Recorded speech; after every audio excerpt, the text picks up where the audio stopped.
Will this year finally be the year that the chatter about self-driving cars will finally transform into real numbers of actual autonomous wheels hitting real roads? Well, in some ways, it's starting to look like it. In a recent visit to the Wild West testing lab city of Las Vegas, I was able to try out a few different types of autonomous vehicles, some that are already cut loose on public roads, and some that claim to be just about ready to go.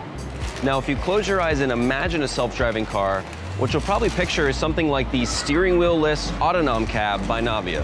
I hailed it for a demo trip in downtown Las Vegas, and though it doesn't operate with the same haste as the New York City cabs I'm used to, it was an impressive ride. So which one are you driving? Yes. Neither, right? You don't have any cockpit, steering wheel, pedals on box, so you don't need a driver on. Now, Navia says its cabs will be poised for rollout in 2018, but regulations, at least here in the US, probably won't be ready to make that happen.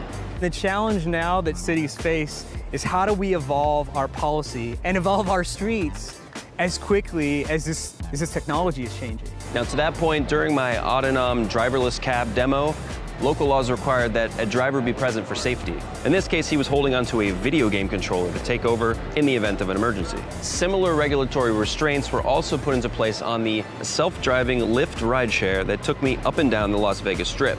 Though it was outfitted with autonomous tech from partnering company Aptiv, and it seemed perfectly capable of weaving around normal Las Vegas traffic, i.e. fussy traffic, masterfully, a driver was still required to sit behind the wheel.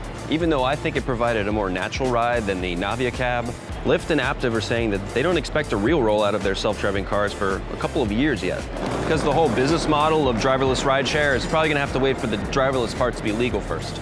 Now, that doesn't mean there won't be real street tests by Lyft, Navia, and others happening all this year, and probably more than ever before, so you will be seeing those. Google's Waymo self-driving car venture, for example, is even a little further along, having been granted permission in Phoenix late last year to begin trialing without a safety driver present for its select group of quote-unquote early riders.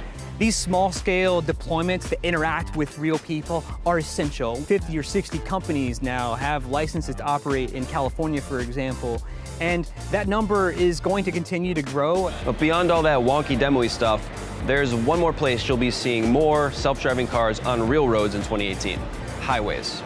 Now, outside of Vegas, I test drove a 2018 all-electric Nissan Leaf, which actually test drove itself part of the time thanks to Nissan's new ProPilot driver assist technology. It's like cruise control that also steers, brakes, and accelerates all on its own. It is a level 2 SAE system, which still requires driver input, not your city driving quite yet, but intended for highway. Even though this level of autonomous vehicle isn't new for 2018, now that it's coming to the Leaf, the best-selling electric car of all time, you can expect to see an influx of self-driving on real turnpikes and interstates this year. So, rubber is meeting the road for self-driving cars in reasonably sized controlled rollouts. But this is what they look like, and they're definitely coming down the road.